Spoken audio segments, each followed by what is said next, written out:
Damos gracias a Dios porque estamos reunidos para seguir siendo edificados, para seguir siendo formados y conformados a la imagen y semejanza de nuestro Señor Jesucristo a través de su palabra. Así que una vez más, sean todos bienvenidos. A cada uno de los que nos visitan el día de hoy pueden estar con nosotros, sean bienvenidos. Si usted nos visita por primera, segunda vez, sean bienvenidos una vez más. Y vamos a la Escritura, ¿qué le parece? En esta hora vamos a la Escritura, a la carta de Santiago, y vamos a estar terminando esta parte de los versículos que habíamos expuesto la semana pasada. Santiago capítulo 1, versículos 14 y 15. Vamos ahí, por favor. Carta de Santiago, capítulo 1, versículos 14 y 15. Y recordemos una vez más que continuamos y seguimos adelante con nuestra serie, Si lo sabes, vívelo. Si lo sabes, vívelo. Y este es el tema número 10, que lleva por título La naturaleza de la tentación. La naturaleza de la tentación, y este es el tema número 10 de nuestra serie. Así que vamos a darle lectura, ¿qué le parece? Santiago capítulo 1, versículo 14, capítulo 1, versículos 14 y 15, dice así: sino que cada uno es tentado cuando es llevado y seducido por su propia pasión. Después, cuando la pasión ha concebido, da a luz el pecado, y cuando el pecado es consumado, engendra la muerte. Vamos a orar. Padre, te damos gracias una vez más en esta hora. Agradecemos tu fidelidad sobre nuestras vidas, agradecemos tu presencia sobre este lugar. Gracias te damos porque hoy nos da la oportunidad de poder estar aquí reunidos para escuchar tu palabra, la cual te pedimos, Señor, que sea clara, sea, Señor, entendible a los oídos que están escuchando en esta hora, Padre. Que me ayudes como predicador, Señor, a exponerla de una manera fiel, Señor, y que, Señor, sea tu Espíritu Santo ayudándonos para que sean tus palabras y no las mías. Nos abandonamos a ti, Señor, y nos declaramos incompetentes, pero Padre eterno, nos refugiamos en el poder de tu Espíritu Santo. Te damos gracias, Señor, por este tiempo, en el nombre de Jesús, el cual ponemos en tus manos. Amén, amén y amén. Y con algo con lo que quiero comenzar, hermano, en esta tarde, es algo que dije la semana pasada, y en la semana pasada comentamos que el enemigo puede traer pensamientos o ideas, ¿verdad?, pecaminosas a nuestra mente. Y cuando sucede eso, tú puedes pensar que es el enemigo, ¿verdad?, que trajo esa idea errónea, que trajo ese pensamiento pecaminoso, o es el enemigo, o es lo que Santiago dice ahí en el versículo 14. Cuando tú te sientes deprimido, cuando tú te sientes, o tienes, mejor dicho, un pensamiento pecaminoso, podemos nosotros atribuírselo a Satanás, o realmente atribuirlo a que son nuestros propios deseos, nuestras propias pasiones, ¿sí? Lo cual acabamos de leer en Santiago capítulo 1, versículo 14. La realidad, hermano, es que Satanás usa medios externos para influenciarnos en nuestras vidas hasta cierto punto, ya que, hermano, Satanás y sus demonios no son omnipresentes, ellos no están en todos lados. Cuando el Señor hace una plática con Satanás en el libro de Job, el Señor le dice a Satanás: ¿a dónde has estado? Y parafraseando el texto, ya le dice: he andado rodeando, ¿qué dice? La tierra, vengo de rodear la tierra, haciendo un claro ejemplo de que Satanás y sus demonios no son omnipresentes. No es como que Satanás, hermanos, está ahí detrás de ti, como luego lo pintan en las caricaturas o en algunas películas, que está el diablo por aquí y entonces el ángel por acá, y entonces está haciéndote pecar y influenciando de cierta manera. Ahora, lo que la Escritura, hermanos, sí nos muestra es que Satanás o sus demonios pueden usar medios externos, como lo hizo prácticamente con Job, que lo infectó de una enfermedad, lo cual Job estuvo enfermo, ¿sí? Y puede utilizar esos medios externos para poder influir o para poder afectarnos de cierta manera. Pero lo que Él no puede hacer es controlar nuestras mentes si tú y yo somos hijos de Dios. Si tú y yo somos cristianos, somos nacidos de nuevo, el enemigo, hermano, no puede influenciar o controlar tu mente. Es algo que no vemos en las Escrituras. ¿Sí? Y dicho sea de paso, hermanos, un cristiano verdadero, un cristiano nacido de nuevo, no puede endemoniarse. No puede endemoniarse, no puede caer en ese estado, un cristiano que realmente es hijo de Dios. Entonces, hermanos, la famosa frase de que Satanás me hizo pecar o Satanás constantemente me hace pecar, simplemente no aplica según lo que Santiago nos está diciendo en el versículo 14. Que cuando nosotros somos seducidos y atraídos por nuestras propias pasiones, entonces damos lugar a ese pecado. Y en conclusión de este punto, hermanos, tú y yo no pecamos por la culpa de Satanás o por la culpa de las personas o por la culpa de las circunstancias o por la culpa de tu condición física o por la culpa de tus necesidades materiales o económicas o por la culpa de algún suceso en tu trabajo. Tú y yo pecamos, hermanos, porque somos atraídos, porque somos seducidos y porque, hermanos, aún batallamos con nuestros deseos carnales. Pecamos porque tú y yo aún batallamos con eso, a pesar de haber sido redimidos por el Padre, a pesar de haber sido comprados a precio de sangre y que somos nacidos de nuevo. Eso no impide que tú no estés batallando con tu carne al día de hoy. Eso no impide eso. Tú puedes ser una persona nacida de nuevo, pero estar batallando con eso, ¿sí? Ahora, ciertamente ya no somos esclavos del pecado, como dice la misma Escritura, pero sí batallamos con el pecado que aún nos hace batallar, nos hace sufrir y con el cual tú y yo, si somos cristianos verdaderos, debemos de lidiar todo el tiempo. Debemos de lidiar todo el tiempo. Pablo dice en Romanos 7:24, dice: miserable de mí, ¿quién me librará de este cuerpo de muerte? Entonces la responsabilidad al momento de pecar es de cada uno, de cada individuo, de cada creyente. Obviamente no es aplicable al mundo porque el mundo no está buscando no pecar. El mundo, su tendencia es el pecado, vivir en pecado, vivir en una forma desenfrenada. Él no está procurando agradar a Dios. Por tanto, les decía, cada creyente que es nacido de nuevo es responsable de cada uno de sus pecados, de cada uno de nosotros que nos dejamos arrastrar y nos dejamos seducir. ¿Por qué? Por nuestras pasiones. Santiago, hermanos, usa singularmente estos dos participios, atraídos y arrastrados o seducidos, ¿verdad? Y ambas expresiones, hermanos, de esta parte de Santiago describen una manera gráfica de cómo se produce la caída en la tentación. No es así como que ibas pasando y ¡ay, caí en pecado! ¡Ay, es que yo no sabía! No, es algo que fue premeditado, es algo por lo cual te dejaste seducir, es algo por lo cual fuiste atraído y fuiste arrastrado hasta el momento de que fuiste tentado por cualquier situación fuera de lo que es la santidad. Entonces, los dos participios, atraído y seducido, hermanos, representan dos frases de un mismo proceso, sí, lo cual ambos están en una voz pasiva e indican, hermanos, cómo la concupiscencia afecta a la persona que es tentada. Y muy probablemente, hermanos, Santiago tiene en su mente lo que Proverbios 7, del 6 al 23 dice. Vamos ahí, por favor, vamos a Proverbios capítulo 7, versículo del 6 al 23.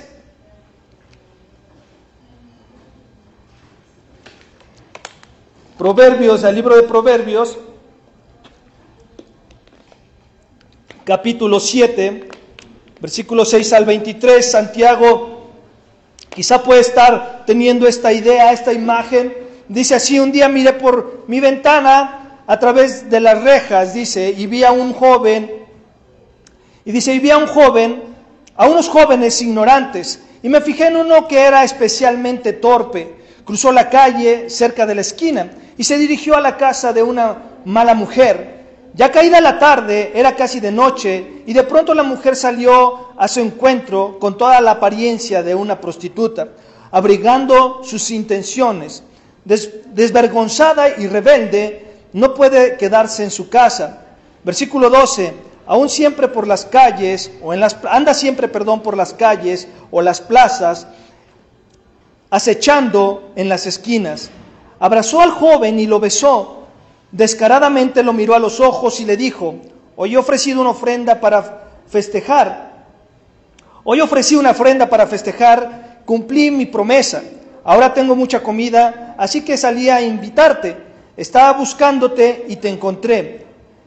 He tendido en mi cama cobertores muy hermosos de lino egipcio. La perfumé con aromas de mirra, aloe y canela. Ven, bebamos hasta la última gota de la copa del amor. Hagamos el amor hasta el amanecer. Mi esposo no está en casa, salió a un largo viaje, se llevó la bolsa de dinero y no volverá hasta dentro de 2 semanas. Versículo 21. Decía estas palabras para tentar al joven, y sus suaves palabras lo atraparon. Enseguida el joven fue tras ella, como un buey al matadero, como un venado que cae en la trampa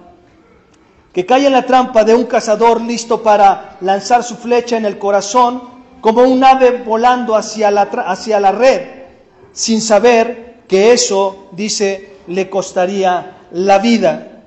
Como hábil narrador, hermano, Salomón explicó cómo un día mirando, dice, por la ventana y vi a un hombre, dice, que pasaba o paseaba por la calle, dice. El hombre era, ¿qué dice? Simple, era falto de entendimiento, joven y carente de entendimiento, o falta de sabiduría, o torpe, ¿sí?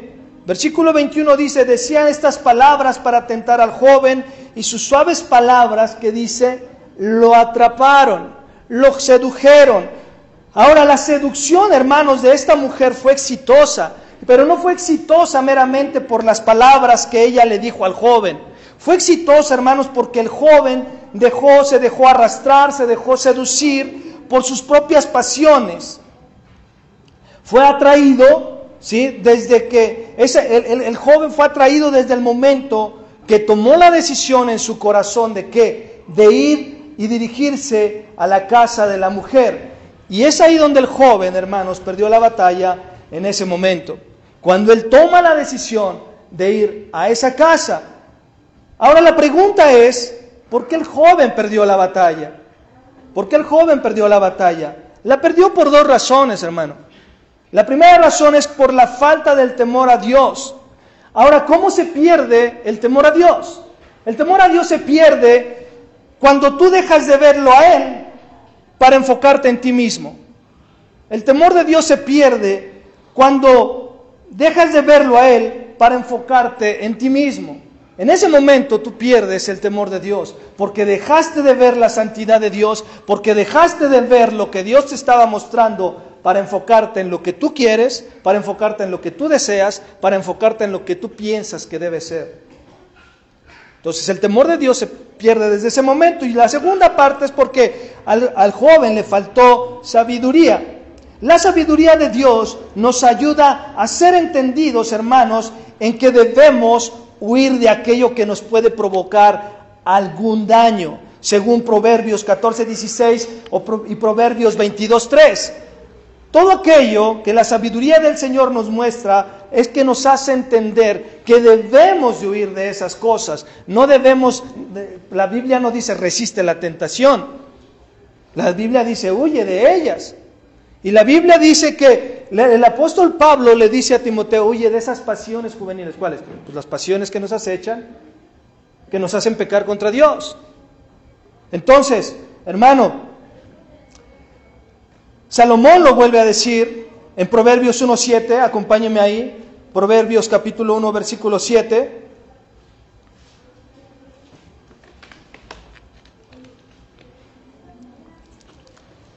Es un texto que usted sabe de memoria y que es muy conocido. Proverbios capítulo 1, versículo 7 dice que el temor del Señor es el principio de la sabiduría. Temer a Dios nos ayuda a tener un buen entendimiento. El salmista corrobora esta verdad en el Salmo 111:10. Vamos ahí ahora, por favor. Salmos 111, versículo 10.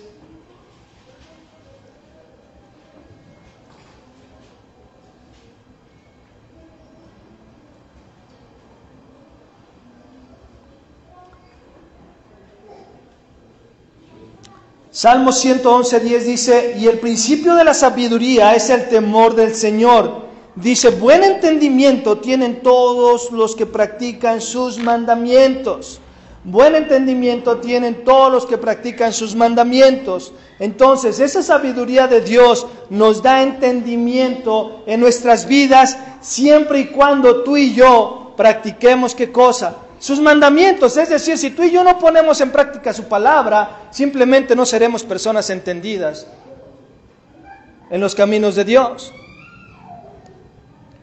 Santiago ve esta misma necesidad en la audiencia, hermanos, a quien dirige su carta, y ahora la audiencia somos tú y yo, y él dice en el capítulo 1, versículo 5 de esta carta, y si alguno de ustedes está falto de sabiduría, que se la pida a Dios.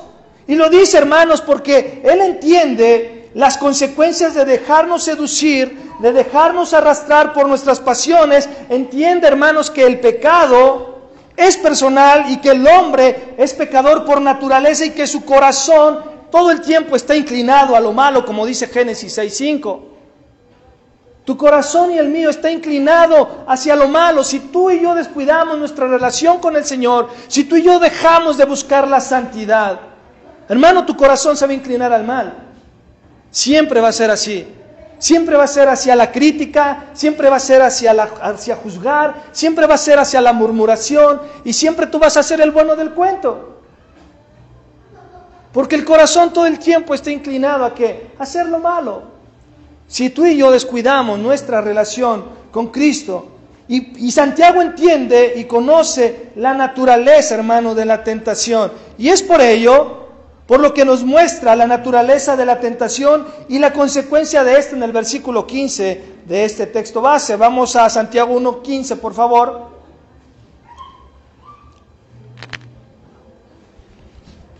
Vamos ahí a Santiago 1:15.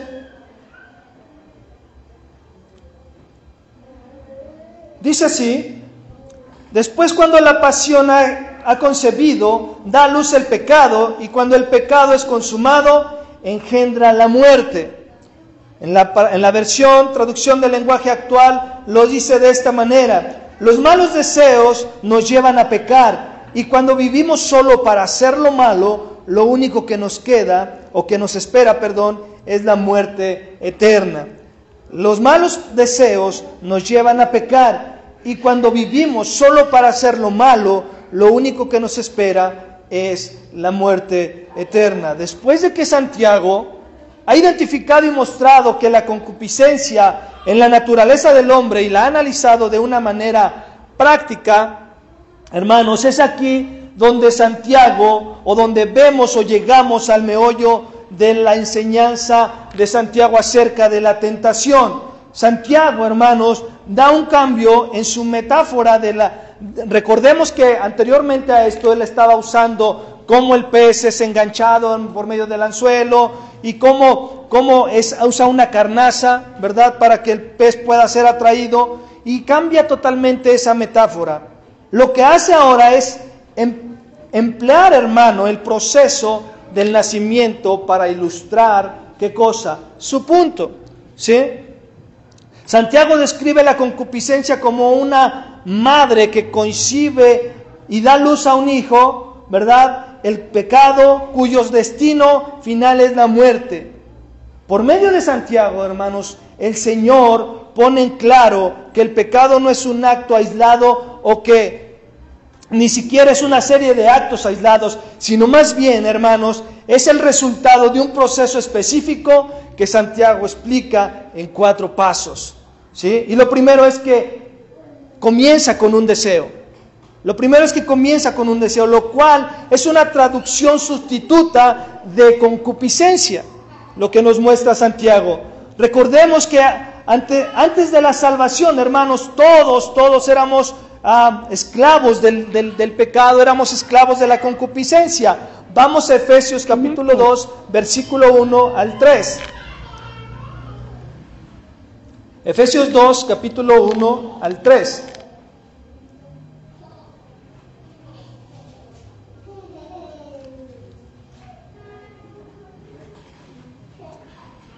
Efesios 2, capítulo del 1 al 3, dice: Y Él les dio vida a ustedes, que estaban muertos en sus delitos y pecados, en los cuales anduvieron en otro tiempo según la corriente de este mundo, conforme al príncipe de la potestad del aire, el espíritu que ahora opera en los hijos de desobediencia. Versículo 3, entre ellos también todos nosotros en otro tiempo vivíamos en las pasiones de nuestra carne, satisfaciendo los deseos de la carne y de la mente, y éramos por naturaleza hijos de ira, lo mismo que los demás. Dice Santiago, antes vivíamos en las pasiones de nuestra carne, satisfaciendo los deseos de la carne. Cuando tú y yo, hermanos, generalmente descuidamos nuestra relación con Cristo, cuando tú y yo dejamos de buscar la santidad, empezamos a buscar lo que éramos antes, de donde Dios nos rescató. Puede ser eso y puedes agregar algo más, pero generalmente volvemos a eso mismo. Dice Proverbios, como el perro que vuelve a su vómito, como la puerca después de haber sido lavada, se vuelve a revolcar en el cieno. Si tú y yo descuidamos esa santidad, si tú y yo descuidamos esa búsqueda de la santidad y esa búsqueda de Dios en oración, volvemos a eso. Esa es una realidad. El pueblo de Israel, después de haber sido liberado de Egipto, cuando Jesús ya no fue su satisfacción, cuando Jesús ya no fue su prioridad, ¿a qué quiso volver? A Egipto, a ser esclavizado nuevamente. Porque no iba a regresar a ser libre ahí en Egipto. Iba a regresar a ser esclavizado de lo mismo que ya vivían y de lo cual Dios lo libertó. Y algo que debemos saber, hermanos, es que la concupiscencia en sí misma es en sí misma moralmente y espiritualmente neutra. ¿Sí? La concupiscencia es en sí misma moralmente y espiritualmente neutra. ¿Sí? Lo que hace correcta o incorrecta, santa o pecaminosa, determina la relación por el objeto que se desea y aparte cómo y cuál es el propósito de ese deseo. Lo que hace pecaminoso en sí el deseo es la intención con cual estoy anhelando lo que anhelo.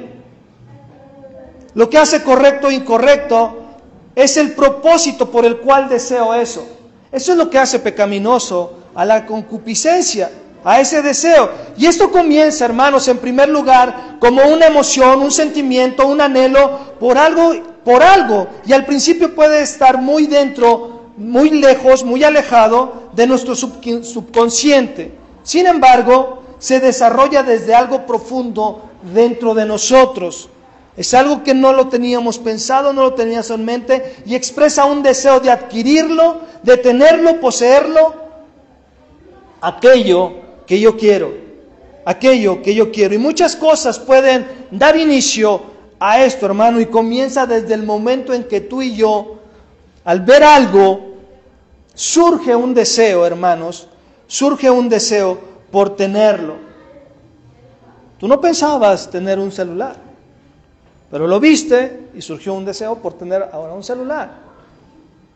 Porque le empiezas a poner pretextos al que tienes, aunque todo funciona muy bien. Tú no pensabas comprar un reloj, pero lo viste y tuviste el deseo y tienes como 20 relojes allí en casa. Tuviste un deseo, fuiste algo atraído por eso. ¿Sí? Un anillo, un reloj, puede ser cualquier cosa. Cuando ibas pasando por la calle, viste una casa bonita y dijiste, yo quiero una casa como esa. Surgió un deseo de tener una casa como esa, con alberca, ¿verdad? Fuiste allá a la ciudad de la eterna juventud y dijiste, no, yo quiero una casa de aquí. Allá en México, pura inundación. Entonces surge un deseo, ¿sí? De repentino. O cuando vas pasando por la agencia de autos y ves a los nuevos que ya traen pantalla digital y todo el asunto, y surge el deseo en tu corazón de decir, yo quiero uno como ese, el mío todavía sirve, pero yo quiero uno nuevo. Y hermanos, ¿quieres cambiar ese carro? Todavía camina, no son tiempos para comprar carros. Está complicada la situación afuera, hermanos, pero bueno, eso es un comercial. El verte interesado, hermanos, continuamos, por alguien que en tu vida pasada ¿verdad? También te puede pasar eso. El verte interesado por alguien que en tu vida querías ni sabías de su existencia. Pero de repente surgió un deseo, ¿verdad?, de conocerlo, de conocerla. De repente surgió un deseo de conocerlo, de conocerla. Y ese deseo puede desarrollarse y conquistar toda nuestra atención. Y ese deseo generalmente es lo que hace, capta tu atención. Esa es la naturaleza de la tentación. Tú ni siquiera por enterado y de repente dijiste, ay, tiene ojos azules. Ay, tiene ojos verdes. Es chino. Es lacio. Es lacia. Ay, tiene unos rines deportivos. Y entonces, la tentación, su naturaleza es buscar, captar tu atención. ¿Por qué? Porque algo que no te llama la atención, ¿qué vas a hacer? ¿Qué vas a hacer?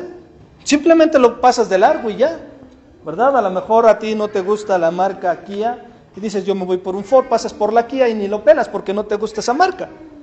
Pero vas a la Chevrolet y te enamoras de todos los carros que están ahí. ¿Sí me explico? Lo primero que hace es captar tu atención de algo que existe, hermano, dentro de ti. No es algo ajeno a ti, es algo que existe dentro de ti, con lo cual tú y yo tenemos que lidiar y se llama pecado. La concupiscencia, hermano, del pecado llega de la misma manera. Llega de la misma manera. Algo que vemos o huimos capta de repente nuestra atención y hace aparecer en nosotros, hermanos, ¿qué cosa? Un fuerte deseo, una fuerte concupiscencia de tenerlo o hacerlo. ¿Sí? Eso es lo que capta nuestra atención. Y lo segundo que Santiago nos muestra es que después del paso de lo que es el deseo, viene la parte del engaño. Nos dejamos engañar. Y somos finísimos, hermanos. Finísimos, buenos para engañarnos a nosotros mismos. Somos buenos. Tú te compras un carro que no necesitas y te engañas a ti mismo poniendo todas las justificaciones que tú quieras para poderlo obtener, porque ya surgió un deseo dentro de tu corazón. Eso hablando de algo material, puede ser algo inclusive dentro de la iglesia, hermano. Si tú estudias, como decía yo en el discipulado, ¿por qué estudias? ¿Estudias para ser de bendición dentro del cuerpo de Cristo? ¿Llevar adelante la obra de Dios? ¿Te preparas para eso? ¿O para qué te preparas? ¿Para qué surge ese deseo? ¿Para debatir nada más puntos de vista y opiniones y demás? ¿O para que juntos se lleve adelante la obra de Dios? ¿Para qué hacemos eso?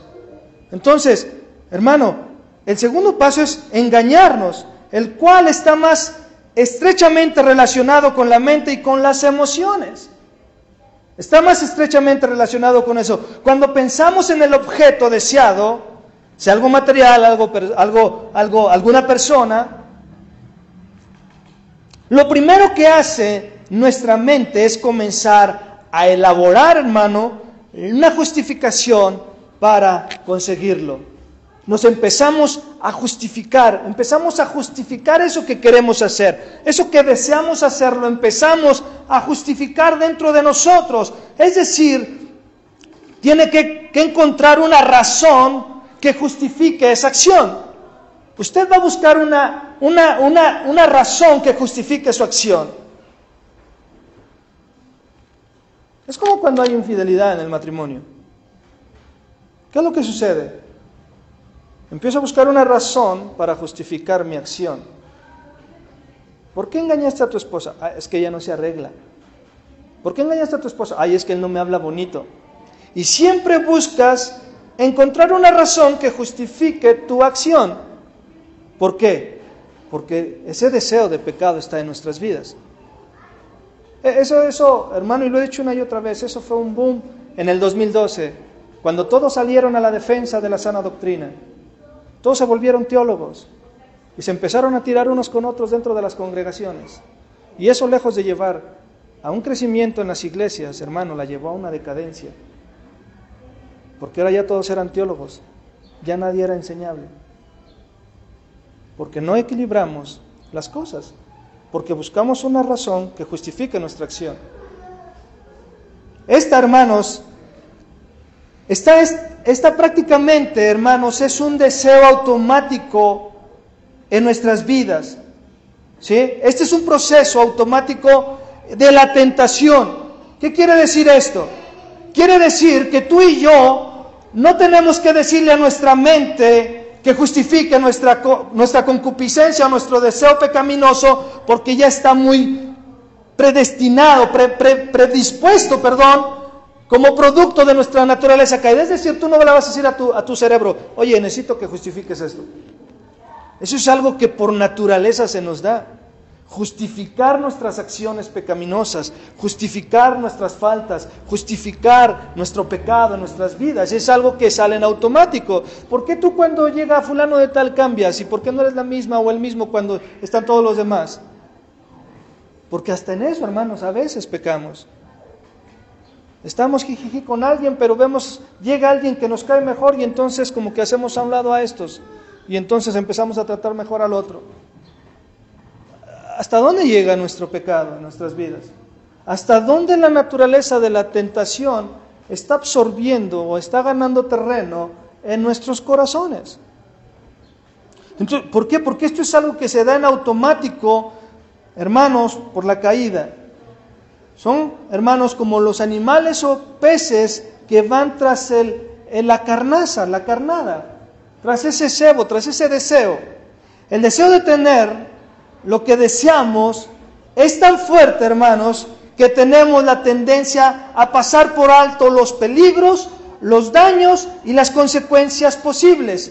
El deseo de tener algo, el deseo de tener eso que deseamos, es tan fuerte que se nos olvida o pasamos por alto el peligro, el daño y la consecuencia que puede traer a nuestras vidas.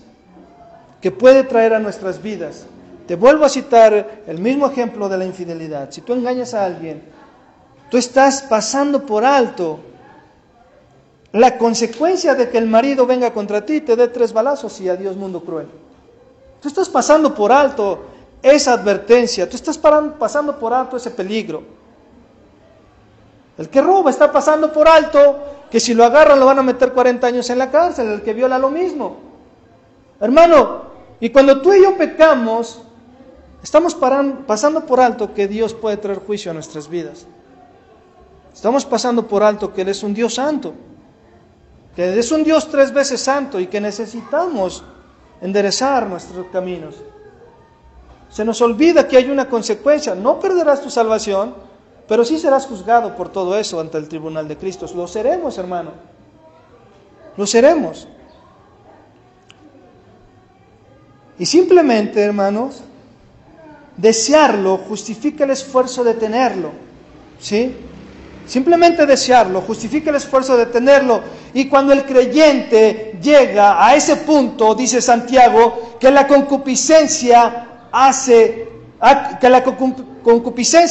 concebido la vida de pecado, por decirlo así, y ha comenzado a formarse y a crecer. Cuando concibe ese deseo, cuando nosotros nos engañamos, y es algo que dice Santiago en el versículo 16, cuando somos engañados, comenzamos esa vida de pecado, comenzamos a vivir lo que conocemos como una vida doble, comenzamos a vivir de una manera que desagrada a Dios, comenzamos a llevar esa vida de pecado en nuestras vidas. Es por ello que Gálatas 6:7 dice, vamos ahí, Gálatas capítulo 6, versículo 7.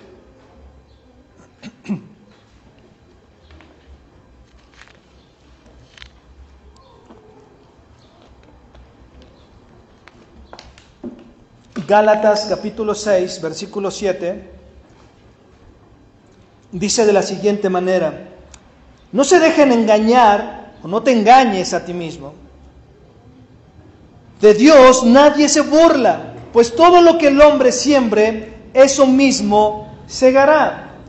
No nos engañemos a nosotros mismos pensando que el juicio de Dios no va a llegar a nuestras vidas, porque Él corrige a quien ama. Y el tercer paso que Santiago nos muestra es la de la planeación, y cuando se comienza a hacer los planes para llevar a cabo ese deseo emocional que hemos concebido en nuestra mente, en esta etapa, hermanos, involucra nuestra voluntad. En esta etapa de la planeación implica nuestra voluntad, ya que nuestra decisión consciente, algo que estamos conscientes, generalmente como seres humanos, por la caída de Adán, por la introducción del pecado al mundo, por nuestras vidas, hermano, cuando tú y yo pecamos lo hacemos conscientemente porque sabemos que la Biblia dice lo contrario a lo que queremos hacer. Y vuelvo al ejemplo, el infiel, que dice la Biblia, que no debemos ser infieles a nuestras esposas. No seamos adúlteros o amas adúlteras. Eso por poner un ejemplo, hermanos. Pero cuando es eso, nuestra decisión consciente, porque lo hemos determinado, esa decisión consciente, hermanos, ha determinado complacer la concupiscencia hasta que sea satisfecha. Esa decisión consciente en la planeación ha determinado complacer a esa tentación, a ese deseo, a esa concupiscencia, hasta que sea satisfecha. ¿Sí? El problema es que, hermano, la carne no tiene llenadera. El problema es que la carne no tiene llenadera. Dice el Proverbios que los ojos del hombre nunca se cansan de mirar. Nunca se cansan de mirar. Por eso cuando somos atrapados en la pornografía, en el deseo sexual, hermano, muchas veces lo dejas por un tiempo y lo retomas, lo dejas por un tiempo y lo retomas. ¿Por qué? Porque simplemente, conscientemente, dejamos o queremos complacer ese deseo en nuestra vida. Queremos complacer ese deseo en nuestras vidas. Y le decía que la carne y el Seol, hermano, no tienen llenadera. La carne y la tumba no tienen llenadera. Y el detalle aquí es que, como esto involucra la voluntad, en esta etapa, hermanos, en la que radica la mayor culpabilidad, porque se hace conscientemente y no en ignorancia. Ese pecado se lleva conscientemente y no en ignorancia. Hay una planeación. Lo que se ha anhelado, hermanos, y racionalizado, ahora se busca conscientemente como un asunto de elección. El punto número 4, el cual es el paso final, es la desobediencia. Después de haber hecho estos 3 pasos, lo siguiente es que nos lleva a desobedecer a Dios, que nos lleva a fallarle a Dios, que nos lleva a separarnos de Dios por causa del pecado. Si permitimos, hermanos, que el proceso continúe, lo que venimos hablando, el designio inevitable produce desobediencia a la ley de Dios por medio de la cual da a luz el pecado. El pecado. Y escucha esto: lo que desea, lo que se desea, lo que se justifica y a lo que se le entrega la voluntad, se termina haciendo y se termina consumando. Lo que se desea, lo que se justifica y a lo que se le entrega la voluntad, se termina haciendo, se termina consumando, sea bueno o sea malo. Si tú deseas la santidad de Dios y tú le entregas tu voluntad, terminarás viviendo una vida en santidad. Terminarás viviendo una vida en santidad. Pero si tú lo que deseas es lo contrario a eso, terminarás cediendo a eso, lo que es el pecado. Entonces, el deseo, hermanos, conduce al engaño, el engaño al designio y el designio a la desobediencia, que es pecado. ¿Por qué? Porque tú que sabes hacer lo bueno y no lo haces, te cuenta por pecado, nos cuenta por pecado, cuando sabiendo lo bueno, conforme a las Escrituras, nos va a contar como pecado, hermanos. Pero si tú y yo somos de Cristo, hermanos, no debemos de posponer el venir en el arrepentimiento. Ahora escucha esto otro. Aquel que se niega a reconocer su pecado será siempre esclavo de su propia culpa. Aquel que se niega a reconocer su pecado será siempre esclavo de su propia culpa. Y si tú y yo somos cristianos, hijos de Dios, no debemos de posponer el venir en arrepentimiento para con Él, para que pueda perdonarnos nuestro pecado. Nuestro pecado. Hermanos, si tú y yo como hijos de Dios no podemos posponer eso, si tú y yo sabemos que estamos mal, que le estamos fallando a Dios en cualquier área, que no le esté agradando a Dios, no debemos de posponer el ir a Dios y en arrepentimiento decirle: Señor, ayúdame, ayúdame más como tú, ayúdame a que yo mengue y tú crezcas en mi vida.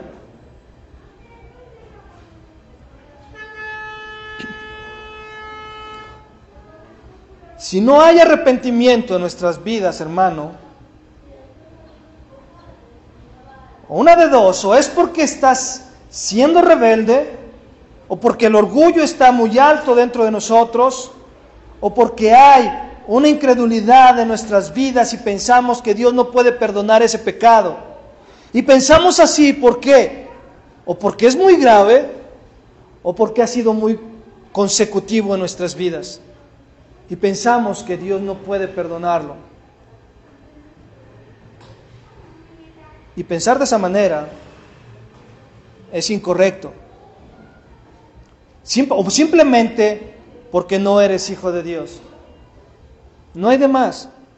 Si tú y yo no procedemos al arrepentimiento, es por alguna de esas razones. El problema es que si es por la razón de no ser hechos hijos de Dios, tendríamos que ir a Él a que nos salve.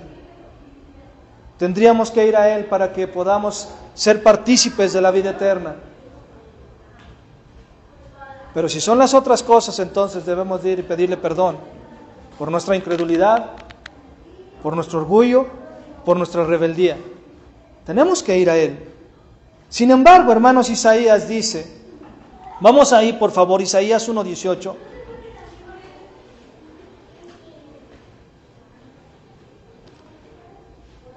Isaías capítulo 1, versículo 18.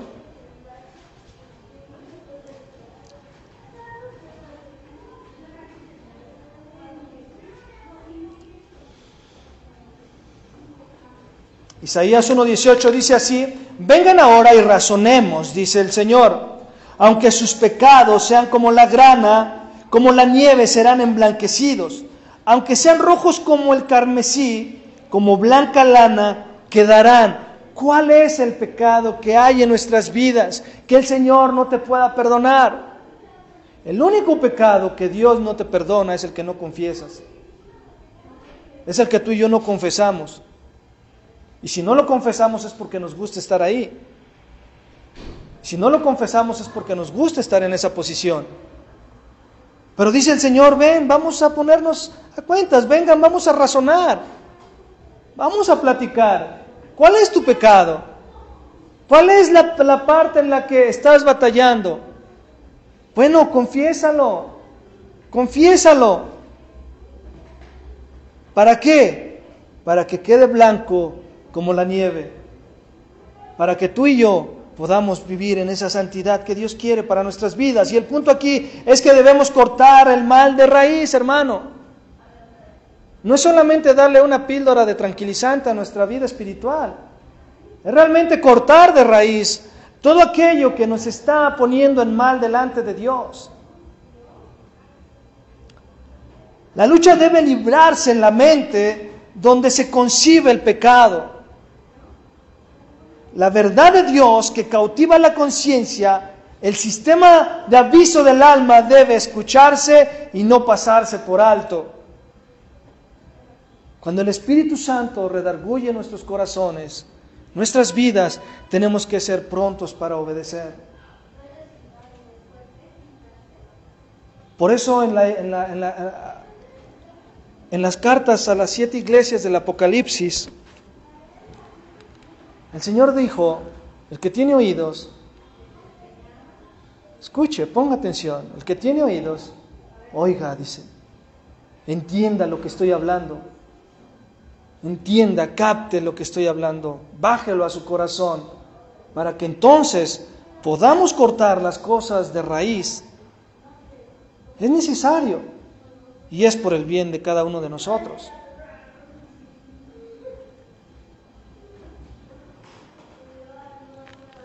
En los evangelios dice, si tu ojo te es pecado, sácalo. Si es ocasión de pecado, quítatelo. Si es tu mano, te es ocasión de pecar, córtatela. Porque es más fácil que vayas tuerto y manco al reino de los cielos, a que con tus dos ojos y tus dos manos te vayas al infierno, nos dice la Escritura. Y habla de la severidad del pecado. Ahora, ¿qué es lo que tú y yo nos hace batallar en esos pecados? En que no le estamos dando la importancia a ese pecado. Tú y yo no le estamos dando la importancia a ese pecado por cuanto lo seguimos haciendo, por cuanto seguimos en esa batalla. Por eso a veces sí, a veces no. Porque no estamos entendiendo que el precio del pecado fue la sangre de Cristo en la cruz del Calvario. Y que Dios lo aborrece tanto que envió a su Hijo unigénito para que muriera por ellos en la cruz del Calvario. Y que hoy tú y yo pudiéramos ser lavados por su sangre y librados del pecado y de la condenación. No captamos esa parte muchas veces, lo cual nos lleva a pecar constantemente delante de Dios.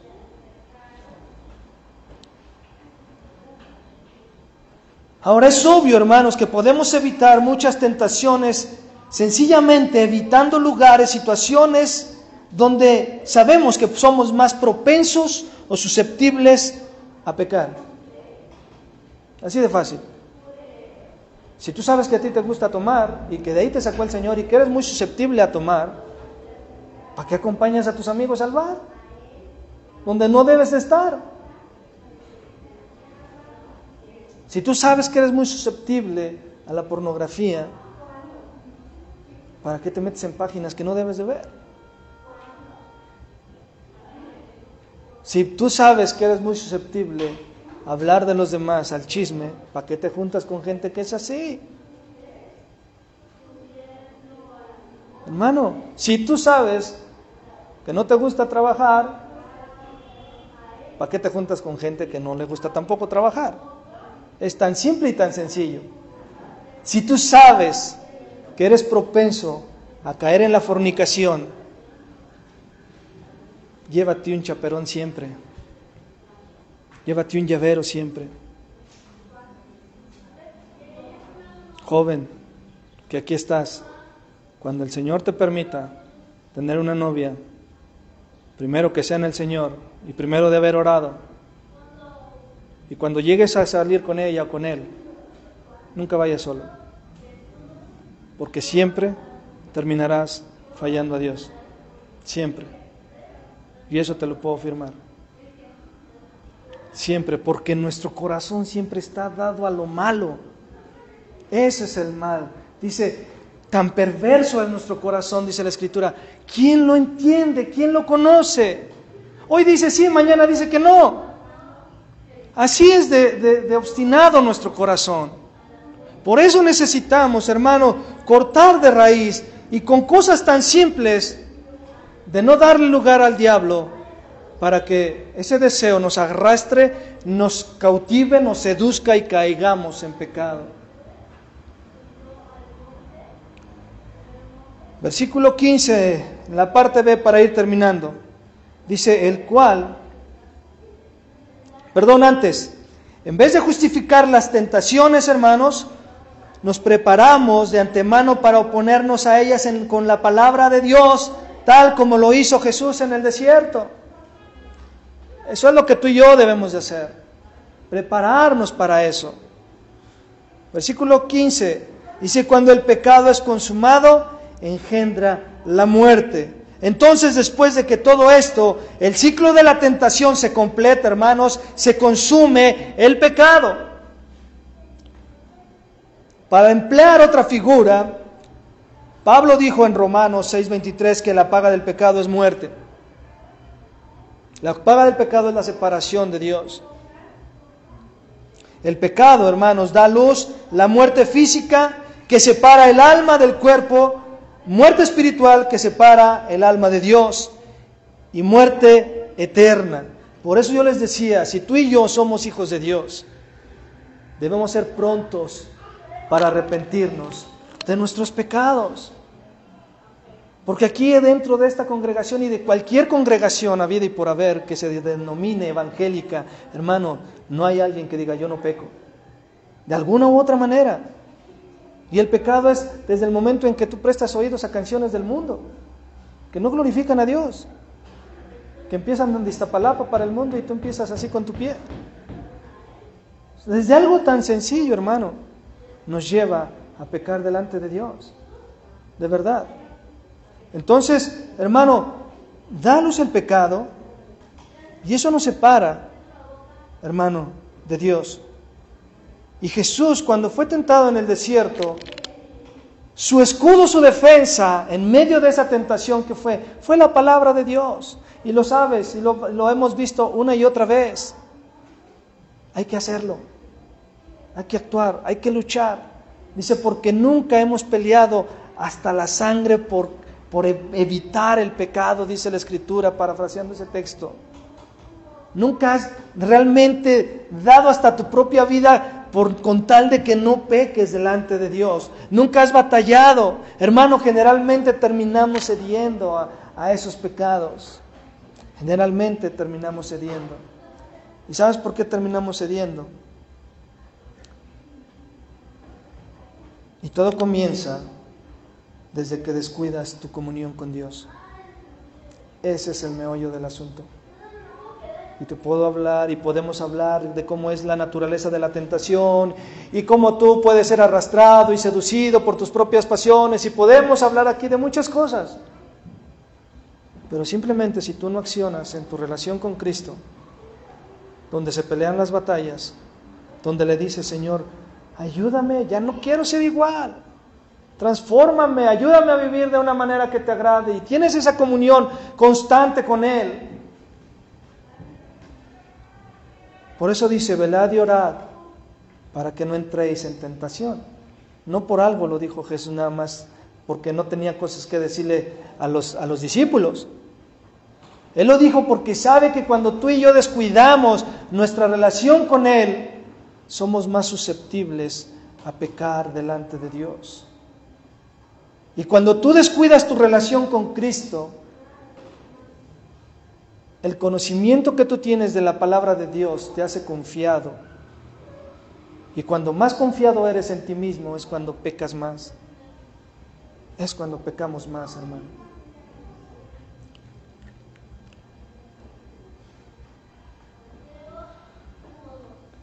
Vamos a primera carta a los Corintios, capítulo 11:30, por favor. Para ver lo que Pablo está diciendo en relación con el pecado y cuál es la consecuencia que trae a nuestras vidas, para ya ir terminando en este día. Primera carta a los Corintios 11:30. Primera carta a los Corintios 11:30. Dice así: por esta razón hay muchos débiles y enfermos entre ustedes, y muchos duermen o muchos han muerto. ¿Por qué?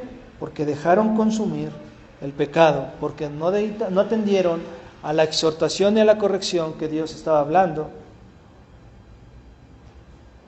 Y esto habla en el contexto de que los corintios estaban participando de una manera errónea e indigna de la Santa Cena, de la Cena del Señor.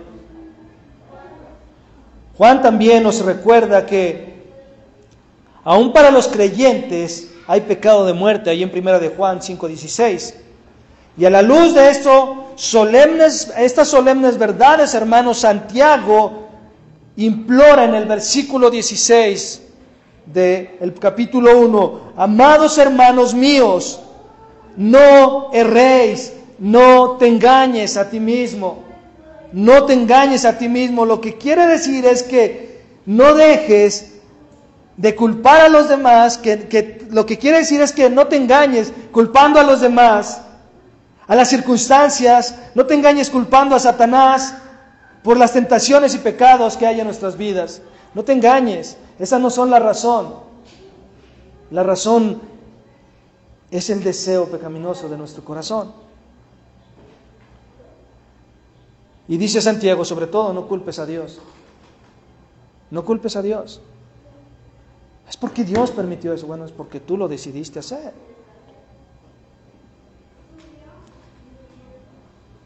Debemos nosotros tomar toda la culpa y toda la responsabilidad que es a quienes nos pertenece. No le pertenece a nadie más. Te pertenece a ti, nos pertenece y me pertenece a mí. Santiago dice, comprendan que el enemigo de ustedes, su naturaleza caída, sus concupiscencias, sus debilidades, sus justificaciones mentales y su pecado están dentro y hay que enfrentarlos. Hay que enfrentar a esto desde dentro de nosotros. ¿Cómo? A través de la palabra de Dios. Para que podamos decir lo que Pablo dice en segunda carta a los Corintios 1:12. Vaya ahí, por favor.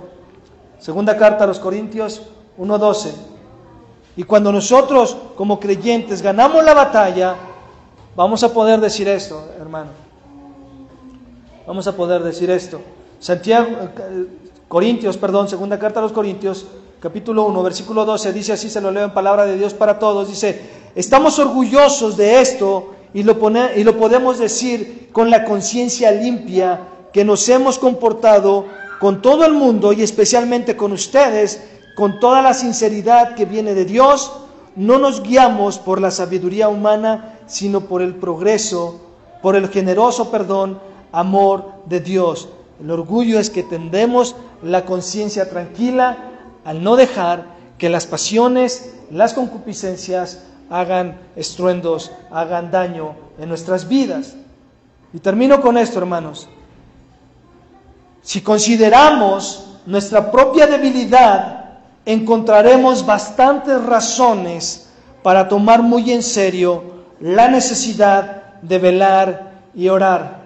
Se lo repito, si consideramos nuestras propias debilidades, encontraremos bastantes razones para tomar muy en serio la necesidad que tenemos de velar y orar para no caer en tentación.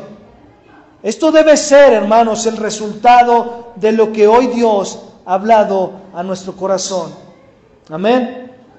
Cierra tus ojos. Padre, te damos gracias por tu palabra. Te damos gracias, Señor, porque nos muestras, nos recuerdas, traes a nuestras vidas, a nuestros corazones, Señor, aquello que no debemos de ser.